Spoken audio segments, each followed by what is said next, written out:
Bonsoir, on démarre cette édition Berry depuis le Palais des Sports du Prado. C'est ici que le Tango Bourges Basket s'est incliné hier soir en finale de Ligue féminine face à l'AT Montpellier. On reviendra évidemment très largement sur ce match et sur la fin de carrière d'une des joueuses du Tango Bourges Basket, Emeline Ndongue, dans cette édition. On évoquera également les résultats des élections européennes avec des réactions de responsables politiques locaux. Mais retour d'abord sur cette défaite hier soir des Berruyères. C'est le panier qui a tué le match et achevé le beau mais tardif réveil des tangos poussés par leur public. La victoire et le titre de championne de France, les Montpelliéraines ne l'ont pas volé, comme le reconnaît sportivement Valérie Garnier. C'est une finale, voilà, ça a été une série très très difficile pour nous, on doit en tirer des leçons pour la suite. Voilà, Montpellier mérite sa victoire. Le début de match très disputé semble pourtant maîtrisé par les Berruyères, parfois très inspirées. Mais dès le deuxième quart, la stratégie des Montpelliéraines se met en place. Elles verrouillent la raquette et poussent les Berruyères à des tirs lointains souvent imprécis, suivis de contres dévastateurs. Au final, un scénario catastrophe pour le dernier match de la carrière d'Emeline Ndongue. L'internationale française tire sa révérence après 12 saisons à Bourges. C'est comme ça maintenant, les filles elles apprendront, moi ça y est, c'est fini. mais je pense qu'elles garderont ça dans leur tête pour repartir de plus belle la saison prochaine. Voilà. C'est dur de partir sur une défaite, c'est vraiment c'est pas facile. La saison prochaine qui verra précisément Elena Siak, la Montpelliéraine, rejoindre les rangs de Bourges. Vous espérez faire aussi bien l'année prochaine ici du coup ? Bah bien sûr, quand on en gagne un titre, on a envie d'en gagner 10 000 quoi, donc voilà, on verra bien. On gagne et on s'en va. On avait peut-être plus envie, plus de cœur, plus de fraîcheur. Je pense que tout ça, ça a joué. Et puis, c'est une récompense pour ce groupe qui a été un gros groupe de travailleurs. Donc c'est un moment qu'on n'oubliera jamais. Frustration donc à Bourges qui rate un doublé, Coupe de France et championnat. Les Montpelliérains, eux, n'ont pas fini de fêter ce premier titre. Bonjour Emeline, on est à J+1 donc de la finale perdue. Est-ce que la défaite est digérée ? Pas totalement digérée parce que c'est difficile de terminer comme ça, mais c'est le sport. Il n'y avait pas de titre, mais il y avait un hommage qui vous a été rendu. Comment vous l'avez vécu ? Qu'est-ce que vous avez ressenti ? Plein d'émotions. Déjà au début du match, quand je suis rentrée sur le terrain, ça a été difficile de refouler les larmes. Et à la fin, c'est extraordinaire. Enfin, je m'attendais pas à ça. Et ça m'a fait me sentir bien. Voilà.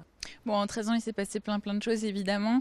Qu'est-ce que vous avez retiré de cette expérience, à la fois sportivement et personnellement ? Déjà, j'ai appris à gérer mes émotions, enfin à essayer de les gérer. J'y arrive de mieux en mieux. Après, on apprend à pleurer ensemble, on apprend à grandir de nos erreurs, on apprend à perdre, à gagner aussi, à se dépasser. Pour le coup, c'est une vraie école de la vie, quoi. Votre futur à vous, c'est ma dernière question. C'est quoi votre plus grosse envie pour l'avenir ? Me reposer. Le basket, c'est un cocon, c'est une famille. C'est pas facile de partir comme ça. Mais en même temps, je sais qu'il y a plein de belles choses qui m'attendent. Je vais avoir un nouveau métier. Je vais avoir une vie de famille. Voilà, je vais essayer tout simplement de m'épanouir. Je vous le souhaite. Merci beaucoup. Et puis nous, on passe à l'autre gros événement du week-end, les élections européennes. En Berry, on a voté comme un petit peu partout en France. Le FN a été largement plébiscité. Analyse des résultats dans nos 2 départements tout de suite. En région centre, le taux de participation a été légèrement supérieur à la participation nationale de 43%. Dans le Cher, 43,7% des électeurs ont fait le déplacement, 45,2% dans l'Indre. Les résultats dans le Berry suivent le même fil qu'au niveau national, avec le Front National qui s'impose dans nos 2 départements à plus de 27%, l'UMP deuxième à plus de 20% des suffrages, le PS qui fait grise mine en 3e place, le Front de gauche arrive 4e du classement dans le Cher et 5e dans l'Indre. Le Front National explique son succès par une forte mobilisation préélectorale, ainsi que par un contexte de crise qui touche les 2 départements. par la désindustrialisation, par la désertification et l'appauvrissement aussi du monde rural. Et là aussi, que ce soit dans l'Indre ou dans le Cher, le travail de fond, d'explication que nous faisons, parce que le Front National ne parle pas de l'Europe et des problèmes qu'elle entraîne seulement au moment des élections. Ça fait des années que nous tentons d'expliquer à nos concitoyens tout le danger qu'il y a à déléguer notre souveraineté à des gens non élus. Pour l'UMP et le PS, le choc est le même, les analyses différentes. Il faut se souvenir quand même qu'en 2009, l'UMP et l'UDI étaient rassemblés. Et si on faisait l'analyse cette année avec l'UMP et l'UDI, eh bien nous serions devant le Front National. Sur le plan national et local, je crois que le projet de réorganisation territoriale qui a été posé sur la table par le gouvernement a créé des incertitudes, des doutes, des inquiétudes dans la population qui se manifestent au moment des élections.